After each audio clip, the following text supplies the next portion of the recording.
Olá, meus queridos e queridas, tudo bem com vocês? No vídeo de hoje a gente vai conversar um pouquinho sobre organização. Nos últimos dias eu recebi muitas mensagens sobre várias pessoas falando sobre a importância de querer se organizar, sobre querer dar um jeito nessa quarentena, porque afinal a gente tá com dificuldade de entender até que dia da semana a gente tá. Então imagina conseguir separar as coisas pra fazer, se a gente não sabe nem que dia é hoje. E eu admito que no começo eu também estava desse jeito até eu começar a me organizar também. Porém, contudo, entretanto, todavia, dentro desse processo de organização existem vários detalhes que a gente acaba não sabendo ou até mesmo esquecendo de fazer que só atrapalham o processo. Então a gente continua tentando se organizar e não funciona tão bem, não sabe o que está acontecendo, desiste de tudo e volta àquele loop de não saber que dia está na semana. Então, hoje a gente vai conversar sobre isso. Finalmente, depois de alguns dias de ócio na quarentena, a gente viu que começou a bater aquele feelingzinho de tipo, cara, tô ficando meio ansioso. E a gente chegou naquele ponto que eu comentei no vídeo anterior sobre quarentena, se você não chegou, dê uma olhada, que era mais ou menos que a ação alivia a ansiedade, de tipo, beleza, eu entendi que eu preciso fazer alguma coisa. Só que fazer várias coisas de qualquer maneira só por fazer talvez não seja o melhor caminho e surgiu à tona a necessidade de se organizar. Até porque você fazer várias coisas por fazer não é tão bom quanto você fazer coisas planejadas estrategicamente para funcionarem. Então, quando você tem esse planejamento em mãos, as coisas ficam muito mais fáceis, as suas ações fazem muito mais sentido e você começa a acordar meio que sabendo mais ou menos que direção seguir. E é muito melhor do que você entrar naquele looping de acordar e, meu Deus do céu, o que eu vou fazer hoje? Quem eu sou mesmo? Que não é tão saudável assim. Porém, quando a gente está nesse processo de começar a se organizar, existem dois erros que são muito comuns e que a gente deixa passar em branco. O primeiro deles, que às vezes não acontece com tanta frequência, mas tem gente que insiste em errar nisso, é deixar tudo na nossa cabeça. Quando você está montando um plano de organização, se você tenta deixar tudo na sua cabeça, é uma decisão extremamente ruim, porque não tem outra palavra sem ser ruim. Porque afinal, além de você ter que memorizar a sequência das coisas que você tem que fazer e você está muito mais propenso a esquecer, você exige uma energia muito maior para tu ter que lembrar o que fazer, se organizar para fazer e fazer. Porque são três coisas bem diferentes. Lembrar de fazer vai tomar energia. Tu se organizar para fazer vai tomar mais uma parcela da energia. Então, até tu começar a fazer o negócio, você já tá cansado. E o segundo ponto que a gente acaba errando também é acabar colocando coisas demais dentro da nossa lista de organização, sendo que a gente não vai conseguir acompanhar tudo naquele ritmo ou aquela quantidade de coisas. Porque assim, quando você decide fazer um plano de organização, normalmente esse é o pré-requisito das pessoas dentro dessa quarentena, é porque você viu que você está muito tempo parado, bateu aquela agonia de tipo, porra, eu não tô fazendo nada, minha vida não tá andando, puta merda, eu preciso fazer alguma coisa. E aí você decide fazer todas as coisas ao mesmo tempo, desde meditar, tomar banho frio, exercício, estudar, ler e sei lá, tocar violão. Eu tirei o violão, hoje tá o skate aqui fazendo companhia pra gente. Então você decide fazer todas as atividades ao mesmo tempo, dentro de um planejamento que você fez lá maluco, e você não consegue cumprir esse planejamento pelo tanto de coisa que tem ali. Ou você até consegue fazer por alguns dias, mas depois você está estabanado de cansaço e você não sabe por quê, e fica mais frustrado ainda e volta àquele ponto de, meu Deus, que dia é hoje, o que eu vou fazer agora? Então, já sabendo desses dois erros, é muito importante, antes da gente passar mais ou menos como que eu faço para me organizar e também alguns métodos para deixar essa organização mais eficiente. Então, fechou? Anota essas duas partes e agora vamos para tipos de organização. Existem muitas formas que a gente pode trabalhar para começar a se organizar. Desde organizações mensais, que tomam um pouco mais de tempo, organizações diárias e as mais famosas são organizações semanais. Mas antes mesmo da gente pegar esse estilo de organização semanal para trabalhar, é muito importante a gente começar a entender por que a gente vai se organizar. Porque assim, se você se organiza sem nenhum propósito, é muito fácil você furar essa organização. Então vamos deixar um exemplo mais fácil de contextualizar. Eu me organizo porque eu tendo um controle das atividades que eu vou fazer ao longo do dia, além de eu me sentir melhor, eu também consigo sentir que eu estou sendo produtivo e também não gastar tanta energia pensando nas próximas coisas que eu tenho que fazer. Até porque eu tenho que conciliar várias atividades, tipo, além da minha rotina por fora de desenvolvimento, tipo, meditar, fazer exercício, aquelas coisas que eu citei lá, eu já tenho na minha organização. Só que considere que eu faço isso por uns 4 anos, então já deu pra ver bastante coisa que estava dando errado. tem a parte do meu trabalho, que além do canal e de todo esse projeto da No Jovem, eu tenho meu trabalho por fora, que eu tô fazendo home office, e além disso tem todo o calendário de postagem, tem que fazer as coisas pro Instagram e movimentar as outras páginas, movimentar meu Instagram pessoal. Então não ter uma organização aí é simplesmente pedir para tudo dar errado. Então, antes de tudo, separa o porquê você quer começar a se organizar. Seja para estudar, seja para você conseguir desenvolver um hábito novo, seja para você simplesmente sair desse looping de ócio da quarentena e começar a desenvolver uma melhor versão para quando acabar tudo isso você tá muito foda em alguma coisa que você acha que é importante. Dentro da minha organização semanal, eu costumo fazer algumas divisões.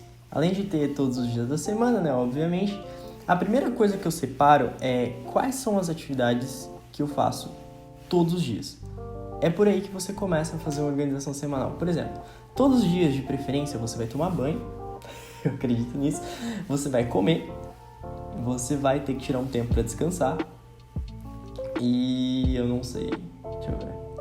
Normalmente todos os dias da semana eu tenho matéria online da faculdade. Então esses são alguns exemplos de atividades padrões que eu faço todos os dias, além dos meus hábitos que é exercício físico, leitura. Então essas coisas vão estar sempre ali. Então é bem importante você listar, mesmo que pareça um pouquinho besta, porque, primeiro, se você só coloca as coisas que você quer fazer de diferente, seja começar um curso ou exercício, se você não estiver acostumado, etc., você não vai sentir tanta progressão ao longo do dia. Porque às vezes pode levar um tempinho para você começar a fazer o que você quer fazer, só que você meio que fez várias coisas antes, ou vai fazer várias coisas depois, e isso entra naquela lista de coisas que você deixa na cabeça. Pode se tornar meio cansativo, porque quando chega no final do dia, você vai olhar aquela coisa de cada, de tipo, beleza, eu fiz só essas coisas, ou pode bater aquela sensação pior de tipo, você não conseguiu fazer e você não sabe o resto do tanto de coisa que você fez. Isso é uma parada importante de tipo, além do coisas a fazer do seu checklist, o coisas que você já fez é extremamente importante de valorizar, porque você vai ver, cara, se o dia tá rendendo e se faltou uma coisa ou outra, tá tudo certo. A gente vai conversar disso um pouco mais pra frente. Outro ponto bacana pra gente abordar são as atividades em destaque. Aí que tá, depois que você separou as coisas que você faz todos os dias, agora vão entrar as coisas novas que você quer fazer. E nesse aplicativo que eu tô colocando, o Microsoft To Do, que a gente até colocou um takezinho dele rolando, mais ou menos da forma que eu uso, você pode colocar estrelinhas em atividades que são especiais, que no caso são coisas que você não faz todos os dias. No meu caso, eu coloco os vídeos para gravar, às vezes um roteiro ou alguma parte de imagem que eu vou ter que trabalhar com a equipe, ou algum hábito novo que eu tô tentando desenvolver, e ele vai sempre ter uma estrelinha, porque aí eu consigo ver que ele é prioritário na minha agenda, sabe? Uma dica importante para vocês que vão fazer essa organização semanal, eu, Norman, particularmente, evito colocar horários em todas as atividades. Porque assim, além de me deixar extremamente ansioso, às vezes alguma atividade ou outra vai tomar um pouco mais de tempo do que você imaginava, ou você vai acabar um pouco mais rápido do que você imaginava também. Então você não fica preso necessariamente tanto em algo que você quer fazer e não está no tempo ainda, ou você também não fica desesperado porque uma atividade atropelou o tempo da outra. As únicas atividades que eu coloco tempo são ligações ou compromissos que têm um horário pré-definido, que eu preciso fazer aquilo naquele horário só para me lembrar que horas aquilo vai acontecer. Então é muito mais importante você ter uma lista de coisas a fazer, uma cronologia que faça sentido ao longo do seu dia, do que você ter cada horário em cada coisa, porque isso vai te deixar extremamente ansioso. Pelo menos acontece comigo, então se for fazer sentido para você botar os horários também, tudo certo. Agora que a gente já tem uma ideia de como fazer a organização semanal, uma dica que vai ser muito importante para vocês é apliquem a regra da atividade não negociável.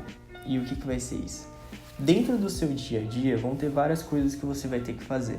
Porém, se você está tentando se organizar, provavelmente uma daquelas atividades é algo extremamente prioritário para você. É algo que é o sentido da sua organização, como eu falei anteriormente. E essa atividade, além da estrelinha, ela vai ter que ser um compromisso seu com você mesmo. Eu chamo isso da regra do não negociável porque, assim, uma das minhas atividades do dia, ou duas, elas são não negociáveis. Independente do que aconteça, independente de quando eu vou fazer ou de qualquer outra circunstância, eu posso até furar toda a minha rotina, mas aquelas duas coisas ou aquela única coisa não pode deixar de ser feita. Então eu procuro deixar esse recurso para um dos hábitos mais difíceis para mim, que no caso é tomar banho gelado. Todo dia de manhã, depois do treino, eu tomo banho frio, e é um hábito que eu tô há 4 meses fazendo, só que ainda é muito difícil. Mas eu deixo ele como não negociável, independente do que aconteça, o meu primeiro banho do dia é o banho gelado, e o segundo pode ser quente, não tem problema. Outra coisa que você pode fazer com essa regra do não negociável é transformar ela na regra dos 30 minutos, ou 25 minutos, se você preferir, que é assim: o hábito ou a atividade que você vai desempenhar, ela continua sendo não negociável. Você vai ter que fazer aquilo, independente de como seja o dia, e aí que entra, mesmo que seja por só 30 minutinhos. Independente do que aconteça no dia, pelo menos 30 minutinhos você vai tirar para ler aquele capítulo, ou 30 minutinhos que você vai tirar para estudar um pouquinho daquela coisa que você tinha separado, ou 30 minutinhos pelo menos para você se alongar se você não for fazer exercício hoje. Porque assim, quando você tem uma atividade não negociável, eu gosto muito de considerar esse conceito de que a forma que você faz uma coisa, ela vai guiar a maneira que você vai fazer todas as outras. Então, quando você começa a focar sua energia em desenvolver um dos hábitos, deixando ele não negociável, pelo menos 30 minutos de segunda a sexta, que são os dias úteis, ao longo do tempo que você for masterizando isso, além desse hábito tomar menos energia e você conseguir fazer ele por mais tempo, automaticamente algumas outras áreas vão começar a ter outras qualidades porque você está se disciplinando em uma coisa só. Por mais que não faça tanto sentido, assim, jogando no ar, é uma parada que acontece muito, porque para o nosso cérebro a gente tem meio que padrões de comportamento. Então é muito fácil quando você desenvolve disciplina em uma atividade, você conseguir replicar essa disciplina em outras. Então, ter uma atividade que vai ser o seu especial, que vai ser a regra dos 30 minutos ou a não negociável é fundamental. Então, só repaginando tudo que a gente passou primeiro, tem um propósito para você se organizar. Uma organização sem sentido é só uma bagunça com uma falsa ordem. 2. Não esqueçam de fazer uma organização semanal, incluindo as coisas que você vai fazer ao longo do dia todo. Porque, é sério, se você não lista tudo que você vai fazer, você não está organizando, você só está destacando alguns pontinhos de coisas que você gostaria de fazer. E 3, tem uma atividade que é não negociável, porque aí sim você vai treinar não só a organização, mas como ter uma disciplina maravilhosa para ir melhorando dentro dessa quarentena. Fechou? E por último, mas não menos importante, não deixe de mensurar seus resultados. Eu sempre falo muito sobre essa questão de mensuração, você tentar olhar um pouquinho sobre como você está fazendo tudo, porque é aquilo, tudo que a gente não mede, a gente não consegue melhorar. Então, as minhas organizações semanais levaram muito tempo para começar a fazer sentido e para eu conseguir sentir que estava dando certo. Porque a maioria delas eu errava, eu colocava muita coisa e eu não conseguia fazer, ou eu colocava pouca coisa e eu não fazia, eu terminava e sentia que eu não tinha feito nada direito, porque eu fiz só um miudinho de coisas que estava lá na lista e acabou não sendo tão produtivo quanto eu poderia ser. Então, ao longo do tempo que você for se organizando com essas dicas que eu te passei, você vai encontrar tanto coisas que vão funcionar para você, quanto coisas que não vão funcionar para você, e essa organização vai ser muito particular. Eu passei para vocês uma estrutura que é totalmente moldável, você pode mudar tantas coisas que você vai fazer no dia da semana, você pode colocar estrelinhas em mais de uma coisa ao mesmo tempo, mas o fundamento da regra não negociável deixa para uma coisa só, porque como é um hábito, ela é mais difícil normalmente. Então, uma coisa não negociável por vez. Depois você passa para 2 que você vai estar melhor já. Então é aquilo. Mensure seus resultados porque aí você consegue controlar o processo. E isso vai te trazer resultados melhores ainda. Então, por hoje é só. Eu espero que esse vídeo tenha de coração ajudado vocês a ter uma organização melhor dentro dessa quarentena. Querendo ou não, a gente tá nessa grande divisão de pessoas que querem ser produtivas, pessoas que só querem ficar quietinho. A melhor dica que eu posso dar pra vocês é: façam o que mais faz sentido pra vocês no momento. Se você sente que você precisa descansar dentro dessa quarentena, que tava tudo muito acelerado, e você quer dar uma pausa, dê essa pausa, não tem problema. Se você sente que precisa se organizar e quer começar a render mais, esse vídeo já está sendo um bom começo para você fazer o que você quiser fazer. Mas é aquilo, faça o que faz sentido para você. Eu acho que tem muita gente dentro dessa quarentena que está fazendo coisas só muito mais para postar e mostrar que está fazendo, mostrar que está sendo diferente do que realmente porque faz sentido para ela. Organização e estar criando conteúdo dentro da pandemia e tal é uma coisa que me faz bem. Eu poder gravar e compartilhar uma ideia e poder conseguir contribuir para a vida de uma pessoa é algo que me faz muito bem. Então, pra mim faz todo sentido estar fazendo isso e estar contribuindo com esse conteúdo pra vocês. Eu espero de coração que vocês estejam se cuidando, que esteja tudo bem por aí e também que esse vídeo sirva pra você conseguir ter uma rotina maravilhosa dentro dessa quarentena. Eu espero de coração ter ajudado. Eu me chamo Norman e essa é a No Job.